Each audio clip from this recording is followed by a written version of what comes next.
I want to welcome you to another episode of Beyond the Surface Radio. I'm your host, Dr. Wanda J. Evans-Brewer, and this afternoon podcast is about the power of silence. The power of silence. Now, for many of you who follow my show, you know that I'm a person that loves all the great thinkers, but in particular, I follow the teachings of Christ, although I don't always enjoy Christians. But one thing that God is clear about is that he says in Proverbs 17:28, for example, he says, even fools are thought wise when they keep silent. With their mouths shut, they seem intelligent. In Proverbs 29:11, he says, a fool lets fly with all his temper, but a wise person keeps it back. In Proverbs 10:19, he says, transgression is at work where people talk too much, but anyone who holds his tongue is prudent. So it's clear that God has a lot of things to say about the power, the honor, the strength that goes with silence. And without a doubt, silence is an excellent source of strength. Lots of wise men know when it's time to be silent, and they know when it's not. And one thing we know for sure is one of the best listeners in the entire world is God himself. And with him, you don't have to shout. You don't have to cry out.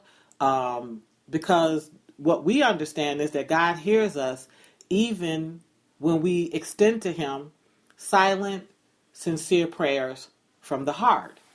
So if all of that is true, then the question becomes, is there ever a time that silence can be used as a weapon?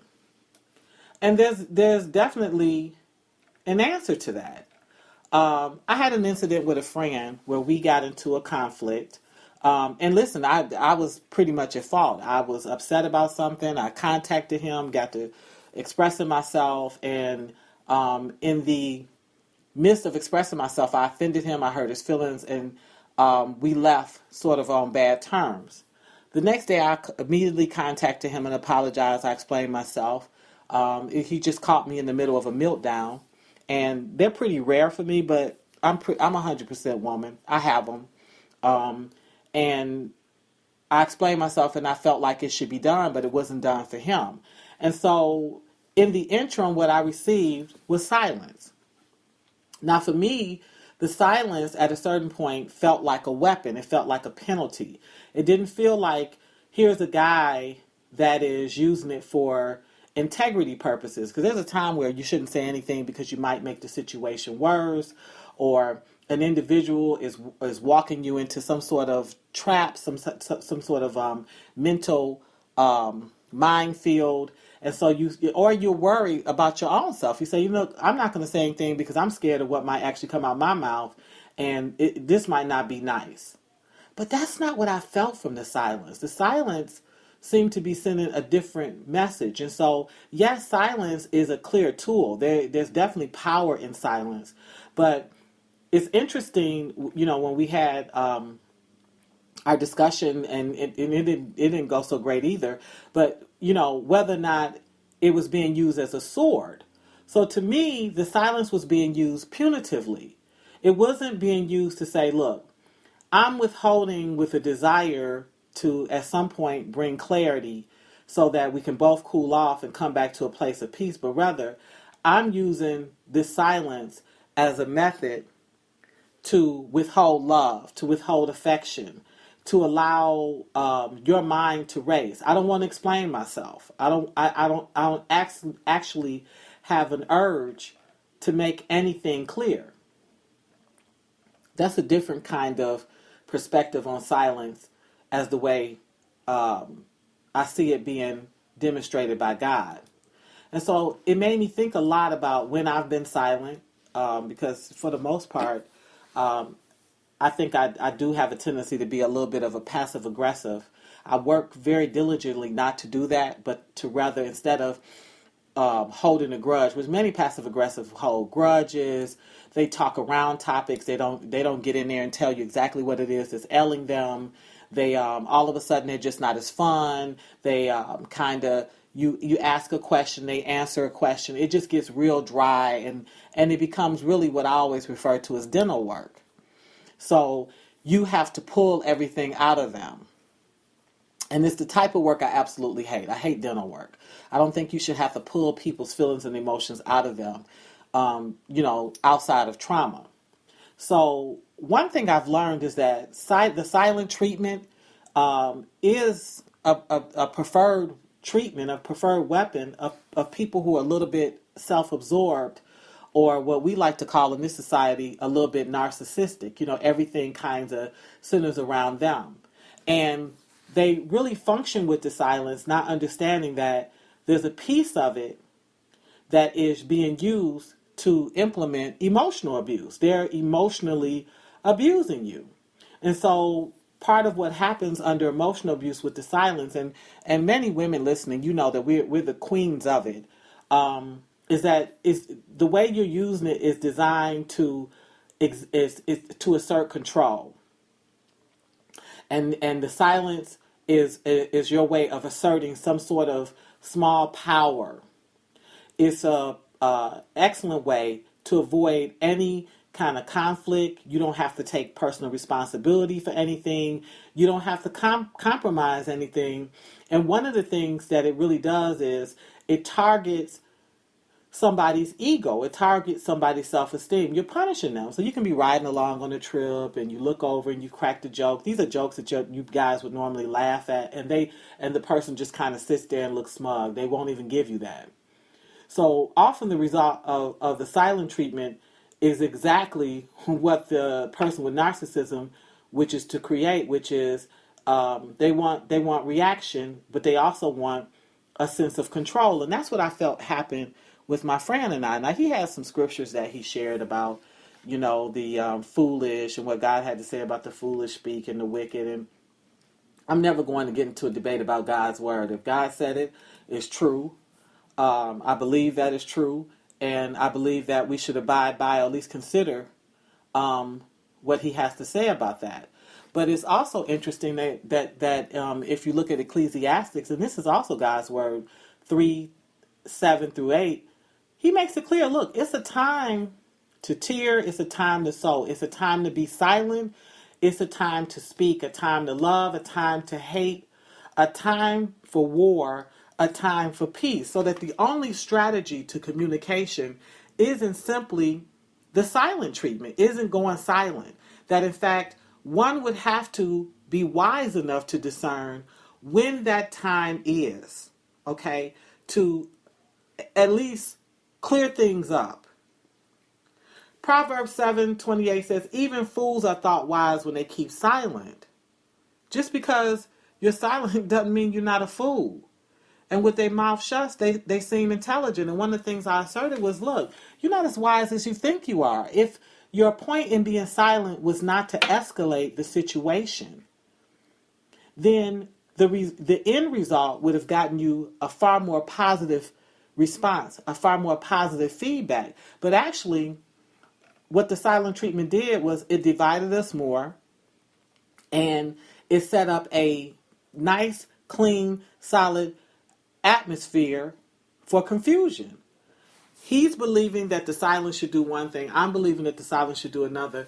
Through all of it, what I concluded was that our friendship was on crutches, that it was almost done, that we were not going to survive this discussion, because one thing I'm definitely not doing, I don't think you need to chase people to love you. I don't think you need to fight people to love you. I think you need to fight for clarity. I think you need to fight for understanding. I think that people are worthy of your compassion, your empathy, but I don't think you need to fight people, to really just, completely love you. Like, it's foolish. We love each other because we love each other. We love each other understanding that we're frail, that we fall short, that we don't get it right, but we love each other nonetheless, and these are things that we accept in the human experience that we're going to have to press past. And it don't mean we agree with anything. It don't mean we like everything, but it's like, I get that you're human and that you messed up, and I love you so much, I'm going to press past it. But I found it interesting that it didn't get the end result. And there are a lot of times when we're silent that we allow for evil to go forward, for hurtful things to go forward, for even to the degree of shame. We shouldn't always be silent, and that's one of the things I've learned as a woman, that it is important not to participate in horrible deeds and darkness, but it's equally as important to assert oneself. There's a time when you can't remain silent because you see someone getting caught up in a transgression, and your silence would essentially allow them to fall off into their death. And so, yeah, we speak up. I think sometimes we need not be silent because we need to save our own souls. My need for clarity is there because I'm designed to need clarity. I don't like guessing people's thoughts. I don't like guessing about love or friendship. I don't like guessing about whether or not we're in a good space with each other. I am literally a straightforward person, and almost to a fault. I need you to let me know what it is you need from me or not need from me, and I'm pretty good at following instructions, and I can work for there. But when you get off into the guessing games and you add emotion to it, then that silent treatment becomes a negative. It's not functioning in the communication realm between you people in a godly way. And you have to recognize when, maybe I've been quiet too long. Maybe because there's no further communication, now there's no further communication. I've literally cut off talking so long that now we've lost what was built. We don't even know how to come back to a conversation. We don't even know how to come back to a dialogue. And oftentimes it leads to not being able to know how to come back to a love language. It's not my favorite weapon. It's really not. I think it's always better to give people clarity and then allow them a processing time. But I also don't think a processing time has to be 6 or 7 weeks. I think that we pretty much get a sense of what it is we need, what it is we want, what hurts us. It's whether or not we have courage enough to tell another person what it is. And kind of defaulting to the whole, I'm just not speaking to you, to me goes into a cowardly realm. I don't want to take the effort and energy to really process and feel what it is that's gotten us to this state, what it is that's gotten us in trouble. There's a guy, Gary Chapman, and he has a pretty famous book, The 5 Love Languages. And one of the things I love about it is just that. One of the 5 love languages actually is in silence. The 5 love languages, if you haven't heard, are gifts. Some people, that's the way they speak to you. They give gifts. For some, it's words of affirmation. For others, it's quality time. Ain't nothing they won't do for you. For others, it's acts of service. When you need them, they Johnny on the spot. And for others, it's physical touch. And so silence for me doesn't fall within that range. I receive all of these love languages. And part of what I need is to understand if we're adding silence as part of our love language, meaning that we're putting silence in here to protect one another from one another. We're putting silence in here in order not to use hateful language. We're putting silence in here to control the expression of anger. Then you would have to share that and say, hey, that's who I am in friendship. That's who I am in love.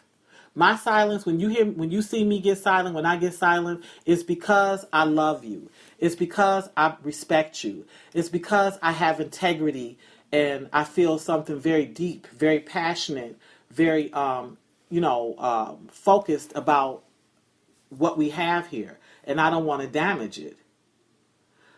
Without a doubt, the ability to remain quiet can be, although it's intensely interesting, it does show great integrity, and it can keep two people from being brought into what might be a harmful conversation. But if you don't speak that language, if you don't understand that language, if no one has included you and said, this is going to be part of our love language, how do you know? What do you do with the silence if you don't know what to do with the silence? Well, I'll tell you what I did with the silence. I thought the friendship was over. And I did my quick sign off and gave a little prayer and sent back, a gift that was given to me because I felt like, I definitely don't want a gift from someone that cannot empathize and love on me and take care with me.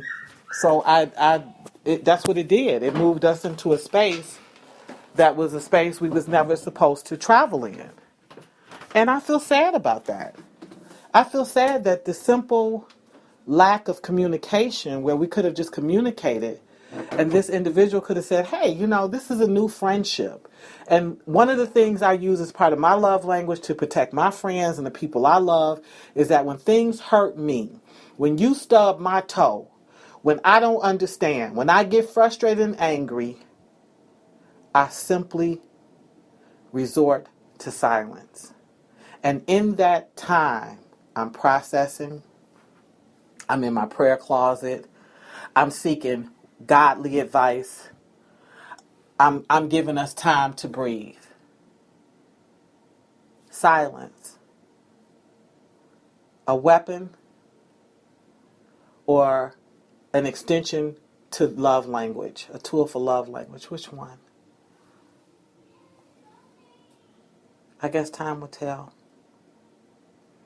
It's a little something for you all to think about, and I'm still thinking about it.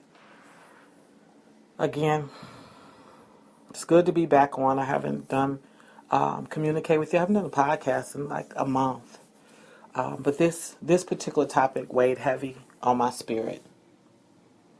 You've been listening to Beyond the Surface Radio. I'm your host, Dr. Wanda J. Evans-Brewer. And until we meet again, be safe in God's grace.